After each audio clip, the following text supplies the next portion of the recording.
یک چند بگیر و دار بگذشت مرا، یک چند در انتظار بگذشت مرا. باقی همه صرف حسرت روی تو شد، بنگر به چه روزگار بگذشت مرا.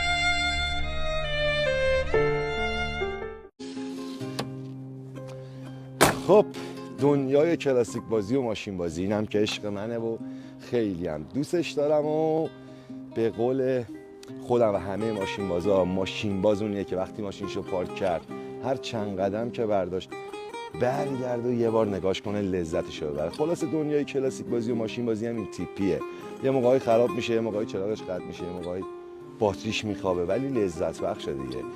هر چند ماه در میون که درش میاری لذتشو میبری، حالتو خوب میکنه.